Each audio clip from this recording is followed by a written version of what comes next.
the TNA SABC News breakfast briefing, and today our guest is the Minister for Public Enterprises, Mr. Malusi2Gigaba, and he's been talking about what his ministry and his mandate is, but this is a particularly important week in terms of climate change issues, green issues. He mentioned green economy earlier on in his speech. Well, let's talk to him now. Minister, thank you for joining us on the program. Welcome to you. Thank you very much. All right, so COP17 is taking place. I know that you were there, and you're probably going back after this session now.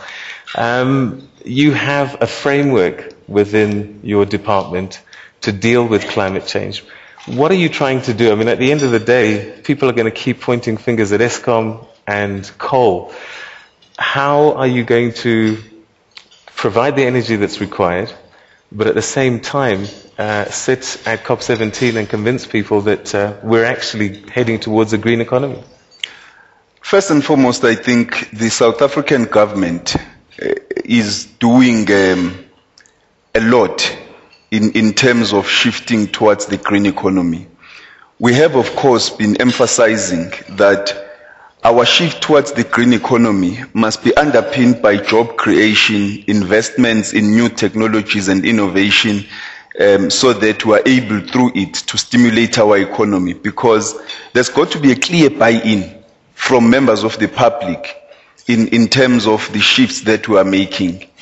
Because when I was on one of the radio stations talking about the COP17, one of the questions that people kept on asking was, does this mean that our lights are going to go off? And that emphasizes the insecurities and uncertainty among ordinary people. We need to communicate more with them so that they understand what we're doing. So we've come up with this climate change framework for state-owned enterprises, in which all the state-owned enterprises participate, or in the formulation of which they all participated. It's not yet a finalized document. It's a living document in that we are continuing to build the targets to strengthen and consolidate the framework, so that ultimately it's a framework that encapsulates all the objectives of government. So there are clear objectives that we've put in there for Eskom, for Transnet and all other state-owned enterprises, how SAA and SA Express are going to use climate-friendly fuels and shift towards biofuels, how Eskom is going to invest in new technologies that are going to minimize the negative effects of carbon arising out of our continued reliance on coal, and at the same time support the development or investments in renewable energy. We've already seen Eskom taking decisive steps in that regard, signing deals with the World Bank and the African Development Bank for the establishment of a wind and solar farms. We've launched 3 solar photovoltaic plants. Transnet is investing more in improving our rail capacity, adding capacity on rail, because rail has got positive externalities compared to road. We are able through rail to contribute decisively towards the green economy. So there are steps that we are taking. I think that the criticism that we might face is probably necessary. It provides platform for a necessary debate about the steps that we are taking and the direction of our economy. But many of these issues are also legacy issues. The South African economy was for centuries premised on the minerals energy complex, relying heavily on the mining of coal, of cheap coal, and its exportation to support the economy. So we've got to make these moves towards the green economy, and I'm confident that we're on the right path. What sort of timeline are we looking at? Because, we're building 2 massive new plants, which means that the backbone of our energy provision is going to be coal-based. At what point do you start to say, look, we're shifting now, with the reliance on coal is going to get to a certain percentage, below even 50% if that's possible? Is this in the foreseeable future, or are we looking a very long time away?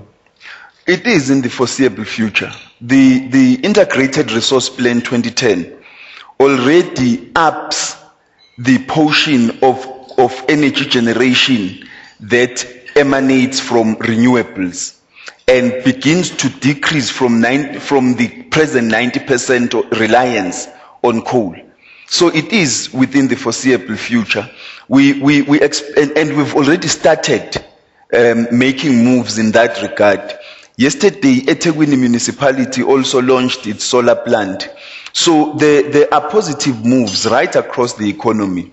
We need to introduce over 18,000 megawatts of renewable energy in South Africa. There is a big role, not only for the government, but for independent power producers, for the private sector, to come up and stake a claim in renewable energy generation, to ensure that we improve our energy mix. But even as that is still the case, Eskom has invested quite heavily on carbon capture and storage, on various technologies to minimize the negative impacts of greenhouse gas emissions. And so we are confident that, as I say, we're on the right path. All right, so it's a big week at COP17 this week. We're seeing the politicians arriving, heads of state. We believe there could be as many as 12 arriving this week. Last week went very slowly. Kyoto Protocol, big issue. Countries like Canada are saying that even the developing nations, such as South Africa, must be subjected to the same requirements that they are. Is that fair? What does South Africa want out of COP17? It is absolutely not fair.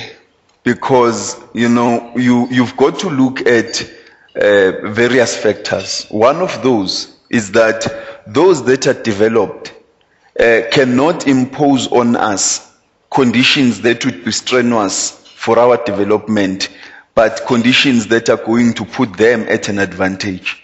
Secondly, our shift towards the green economy must support and be underpinned by job creation and economic growth.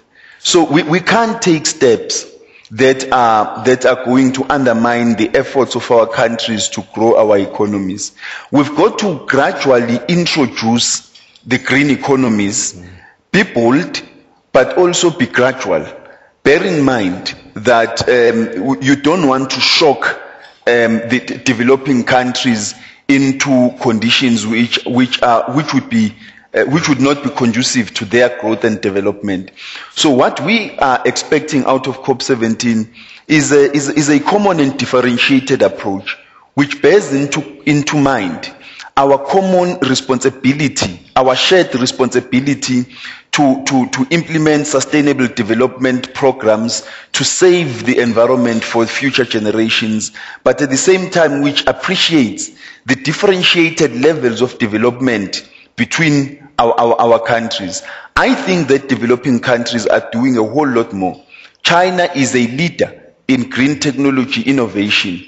Countries such as India and South Africa are throwing in their lot in terms of human, intellectual and capital resources to support green technology, green economy innovations. And we would want that Kyoto shouldn't die in Durban.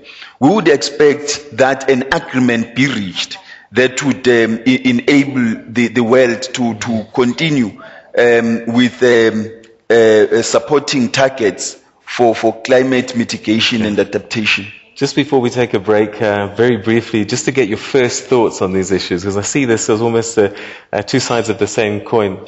On the one hand, there's the nationalization debate, question, issue, and on the other, we've got state entities that perhaps we might be thinking, should we sell them off?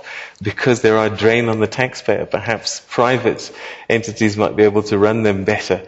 Your first thoughts on that, because I'm sure it's going to be something that's going to be raised a little bit more after the break. In fact, we're going to take a break, so I'll just leave that in your mind as a thought. We're going to take a quick break, and when we come back, we'll start posing those questions from the audience here, and also you, the viewer at home. We're with Minister of Public Enterprises, Malusi2Gigaba. So please